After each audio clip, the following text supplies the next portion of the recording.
Amen.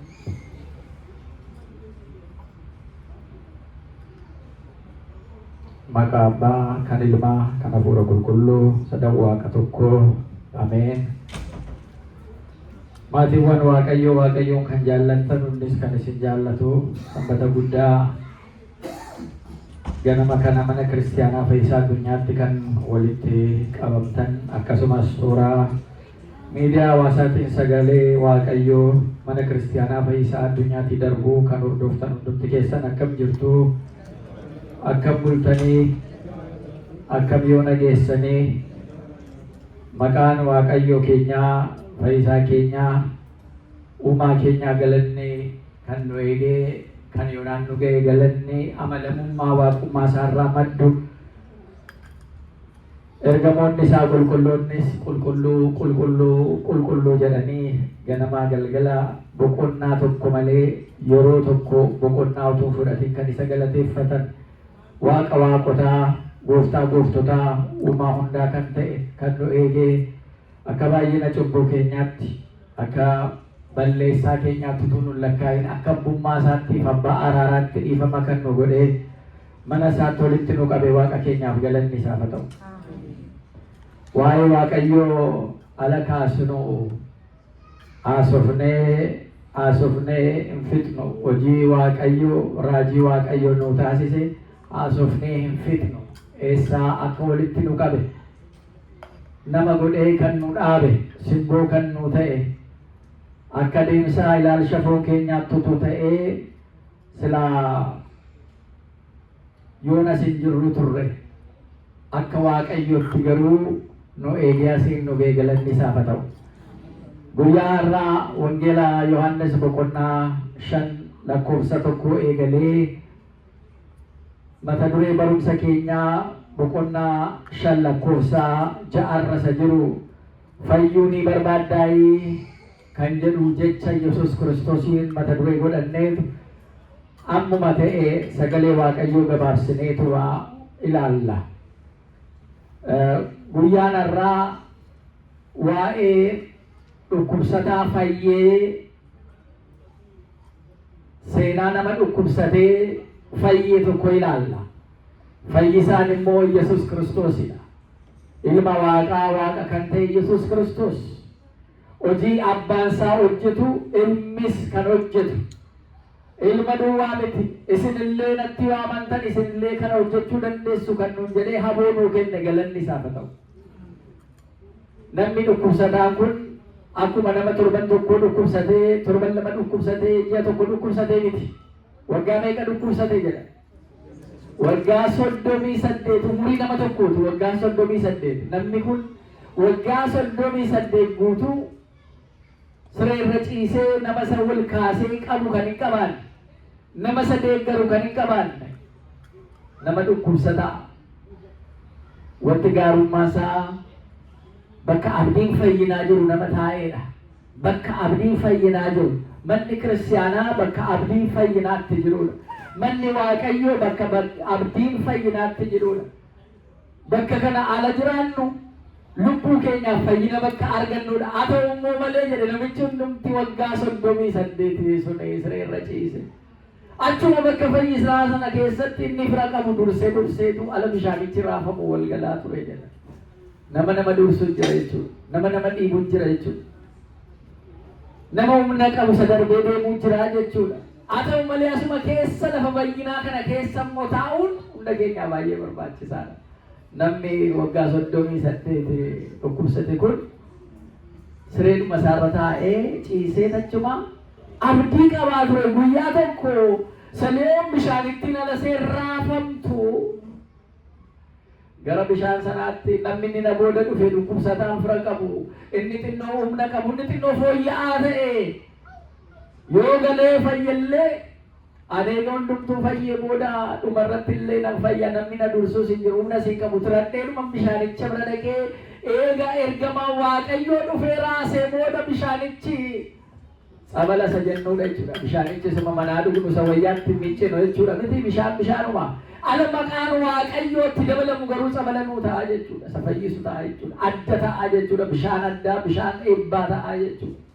sagalee waaqanaafi bishaan yaa'u ganda meeqa jira mana isaanii goroo isaaniitiin bishaan yaa'u meeqa jira achi bira namni walitti qabamne bishaan isa addaa kana biratti samiiwwan isa jedhame kana biratti walitti qabamanii mana amantaa keenya ala waa'ee tsabalaa kana kaastee barsiistu bishaan eebbifamaadha isa amma bara kana waan baay'ee jedhamu sana miti inni dhugaan taliilaa bishaan ganamaa jedhamu manni keenyas sabni keenyas isa eebbifamaa iyyadattu ala waggaa waggaadhaan qaammee guyyaa 5 jiru utuu simbirroon hin iyyin jennee dhannee ijoollummaa keenyaan dhanna dhiqanna laga yaa'u keessatti jechuudha waggaa haaraa simachuudhaaf ganamaan kaanee yeroon sun yeroo addaati jennee sammuu keenyatti maatii keenya irraa gatii baranneef jechuudha gatii nutti ibsaniif jechuudha namni kunis waggaa 38 bakka abdiin ergamaa waaqayyoo jiru dhaqee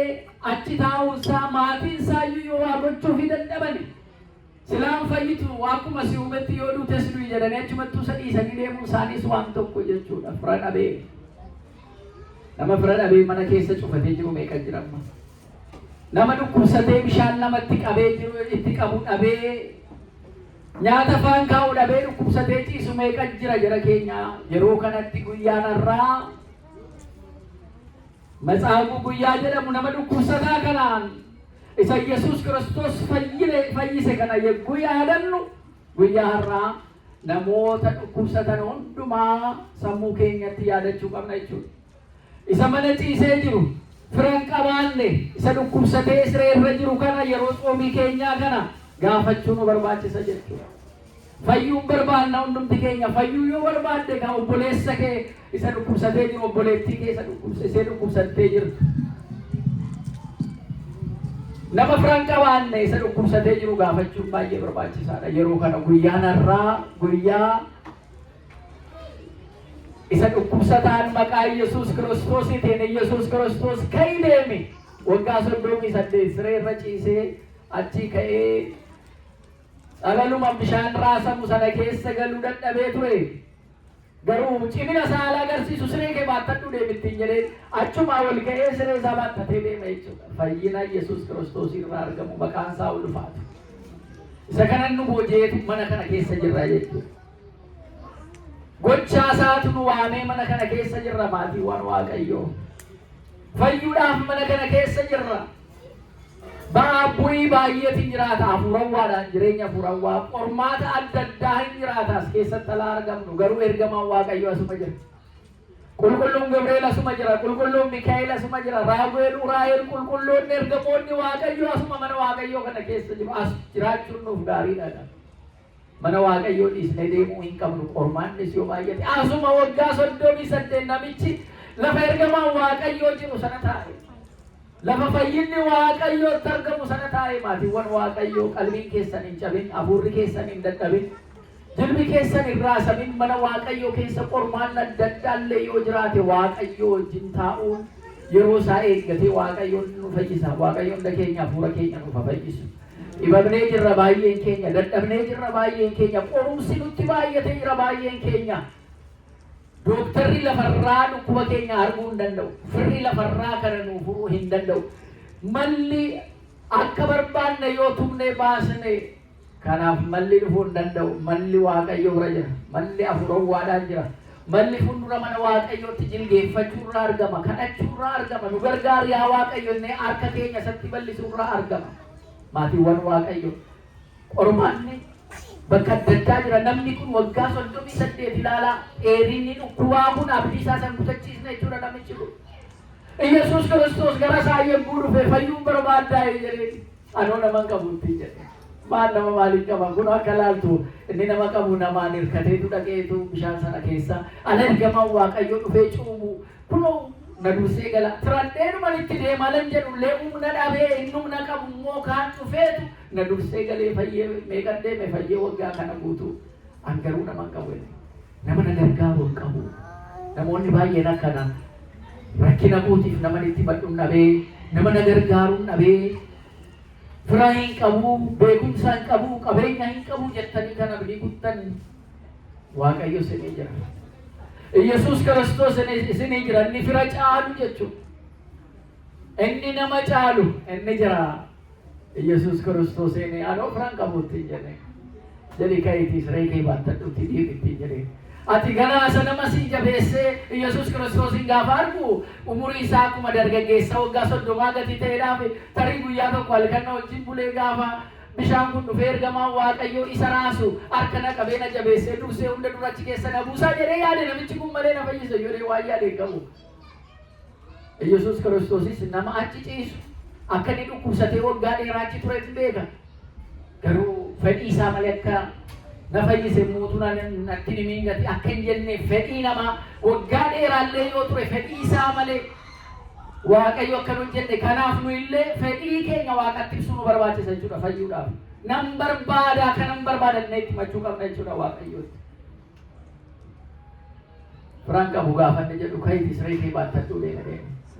Namichi inni waggaa 38 siree irra ciisaa ture sun guyyaa guutuu siree irra yoo ciisaa ooltanii kukaatanii dhaabbachuun isin dadhabsiisaan tokko deemuudhumayyuu miilli keessan isin jalaa bitintira. Dhaabbatee cimee deemuu hin danda'u ganaa obsuu barbaada. Namni dhukkubsatee fayyammoo xiqquma obsaa jajjabaachaa deema malee akka kanatti siree isaa sana baattatee deemuu iyyuu hin danda'u. Siree isaa baattatee deeme humni fayyina isaa humni Waaqayyoo guutumatti akka ta'e akka agarsiisu jechuudha. Akka hakimii lafarraa dooktara lafarraa meesa kana liqimsi yoo si yaalle immoo suuta jedhi isa kana immoo liqimsi isa booda immoo torban tokko boqota fudhadhu jedhee miti kan Yesuus Kiristoos siree kee baattadhuu deeme deeme. Nagaan isarra jira fayyaan isa harka jira maatiiwwan Waaqayyoo. Isatu mana Waaqayyoo keessatti akka cimnee akka asitti hafnee akka jiraannu kan nu taasisu hojii Waaqayyooti maatii isaa. Akka inni fayyisu hin beekna. Garuu waggaa tokko waggaa lama waggaa sadii namni kun waggaa meeqa obse? Waggaa meeqa obse siree? 38 abeet obsa isaa. Akka Iyyoob sanaa otoo haati manaa isaa achi jiraatte maa Waaqayyoo kana abaarteen duuturii jechuun ni dandeessi turteyyuu. Amma yoomitti maqaa isaa waamta kunuu akkanasi godhee qabeenya kee balleessee nagaa kee dhabsiisee atammoo wanaa Waaqayyoo galata isaa jettee galateeffattaa jettee haati manaa Iyyoob. Isatu kenne nagaas kan naa kenne isaa. Amma immoo kan fudhates isa qabeenya kan naa kenne isa kan fudhates isa ijoollee kan naa kenne isa kan fudhates isaa jedhee Iyyoob dhukkuba isaa sanatti cichee Waaqayyoon abdii godhate. Ala baay'ee obsi dheeratee abdii nama kutachiisa. Obsi jireenya keenya keessatti amma yoomitti obsinaa uummanni keenya obsaa maal godha jedhan aannan goromsaa dhugaa miti. Amma yoomitti maal obsi kunoo dhaaluu diddee amma yoomitti obsinaa jedha. Obsi calluma dhiitii obsuun amalamummaa hafuura Waaqayyoo irraa argamu kenna Waaqayyooti. Namichi kun waggaa 38 siree sanarra ciise maatiiwwan Waaqayyoo. Hojii ajaa'ibaati. Namni galagalee isa laalle gaafa inni cimee garuu siree sana baattatee deemu jarri Fariisotaatti dhufanii siree baattee deemtaa namichi bee maal akkam maal malleessa? Siree kana harri sanbata akkamitti sanbata guddaa kana siree baattee deemtaa harran hojjetamu hin beektuu jedhanii na yuudhan. Inni beekaa sana fayyiseetti siree baattadhuu deeminaan jedhee akkami jedhanii maalirraa akka inni fayye hubachuu mannaa seera isaanii sana seera cabsite namichoo guyyaa har'aa sireen baatamee hin deemu jedhanii isatti duulani. Inni immoo ofirra dabarsee sodaate amala isaanii hin beeka dhagaadhaan ribanii ajjeesu. Ana mitiin jara keenya ana jajameetanii raawwachaa hin jira ajaja raawwachaa jira eenyuun inni si ajaje ani hin beeku isa fayyisee wallaalee jechuudha namichis. Tokkoffaa ciisee ture lammata immoo Yesuus Kiristoos namoota baay'ee marsamee ture adda baafachuu iyyuu hin dandeenye isa fayyise. Maal kun seera cabsuudha seera Ayuudotaa keessatti wanta akkanaa hin jiru akkamitti baattee deemtan jara keenya.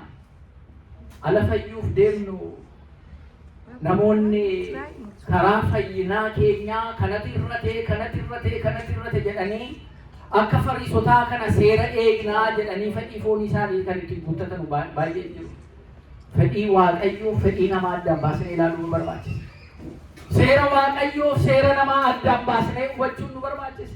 Lubbuun tokko fayyumsee samii irratti ergamoonni Waaqayyoo hundumtuu gammachuuf jiraaf ta'a jedhe samii irratti. Gooftaan keenya Yesuus Kiristoos hoolota 99 jedhe ergamoota isaa 99 qomoo isaaniitiin hundumaa achitti dhiisee isa malee tokko Addaamiin barbaachuu gara lafaatti dhufe. Alas argatus harka isaa bal'isee kunoo fannoo irratti kottaa gara koo jedhee waame galanni isaa fannoo jaalala kana fakkaatu amma fannifamee nuu du'utti kan nu jaallate jechuudha. Inni kun qulqulloota booji'e, inni kun wareegamtoota booji'e akka isaa wajjin jiraatanuuf akka boodatti hin jenneef jaalala akkamiitiin akka waamaman yeroo hundumaa akka hubataniif jechuudha. Namni kun fayyee siree isaa baatee deemuun jara seera eegsisna jedhan sana seera Museetii dhugaa qabu Museen sanbata kabaje jedhanii jarris kabachiisaa jirra jedhaniitu garuu Yesuus Kiristoos isa seera sana tumeetti kenne sana hubachuu hin dandeenye. Kanaaf Yesuus Kiristoosiin adamsuu jalqabanii jechuudha. Yegguu kana mana qulqullummaa keessatti immoo namicha kana argitee lamma fayyitee jirtaa jedheen dabaltee cubbuu akkan hojjenne ittiin jedhe. Isa cubbuu yoo hojjette kana caalaatu isitti dhufaa ittiin jedhe. Anuma sana gammadee isa faana muumannaa deemee namichi kunis ilaalli na fayyise isa kanaaf jedhee Yesuus ta'uu isaatti beeksisa jala sanatti kan na fayyise Yesuusidhaan.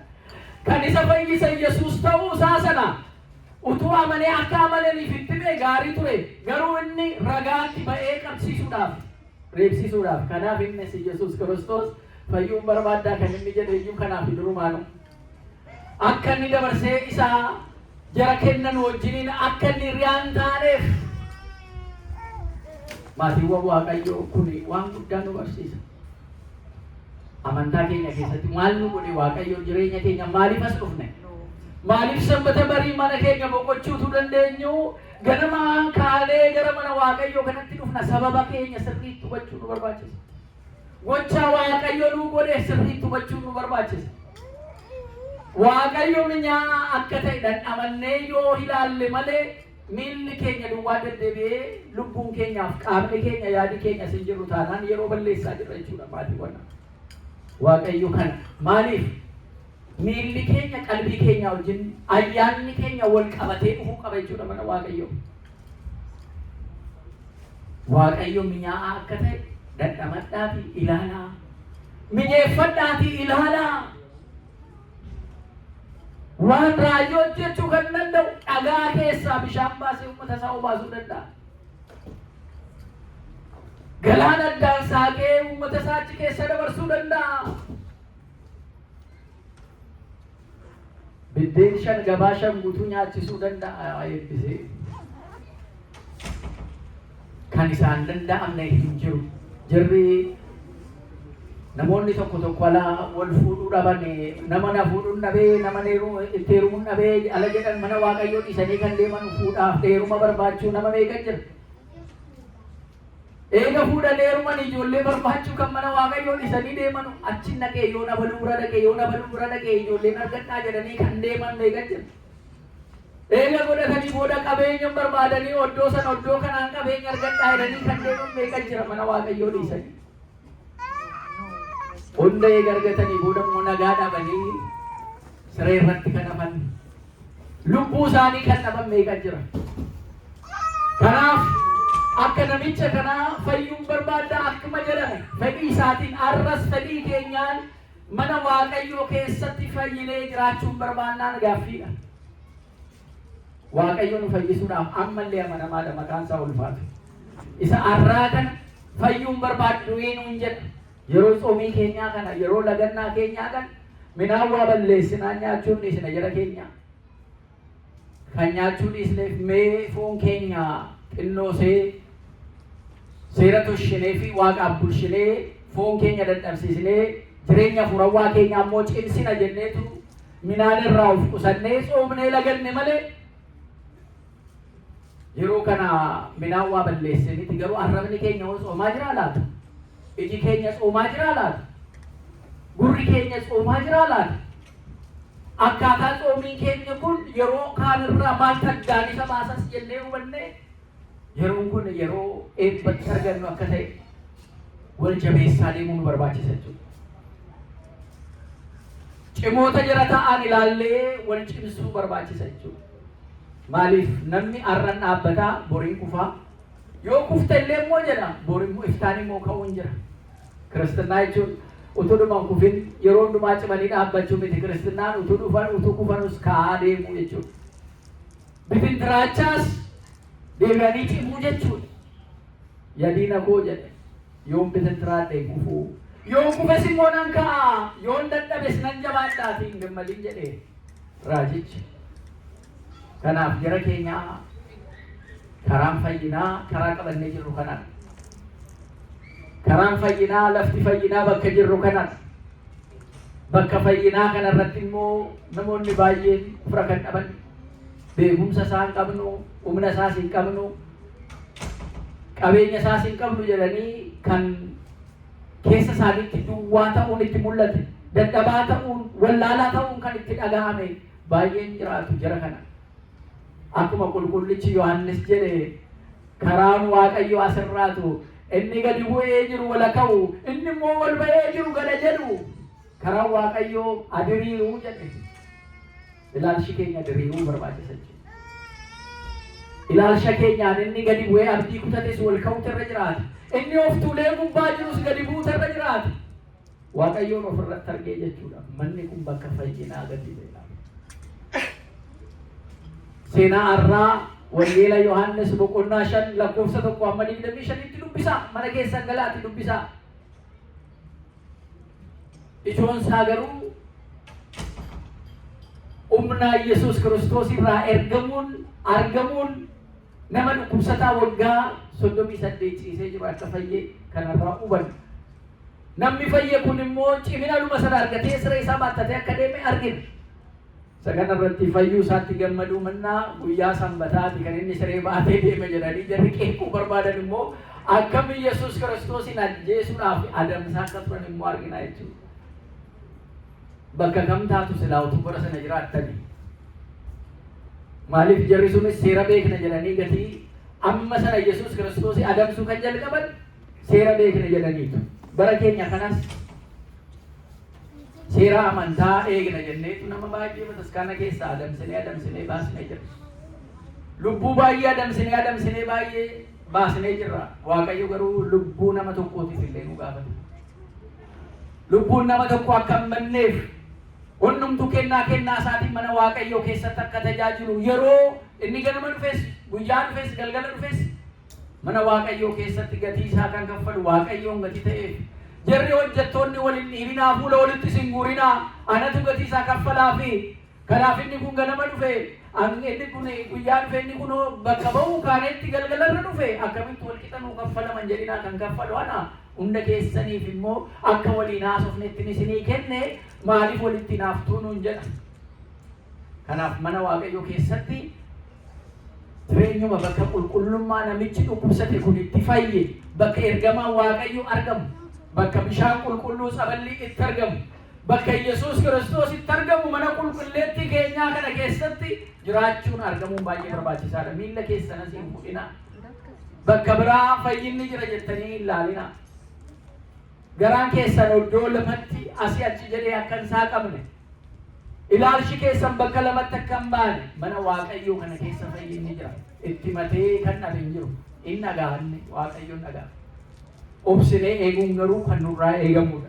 Kanaaf kan fayyuu barbaannu bakka kana turuun keenya bakka Waaqayyoon itti argamu Yesuus Kiristoos keessa jiru ergamoonni Waaqayyoo nu eeganu kana jiraachuun nuuf gaariidha. Bakka kana jiraannee fayyina akka argan fayyina lubbuu, fayyina foonii, fayyina hafuurawwaa akka argan fedhii Waaqayyoo nuuf haa ta'u. Kan nu barsiisee yoonaan dhugee maqaan isaa ulfaatu.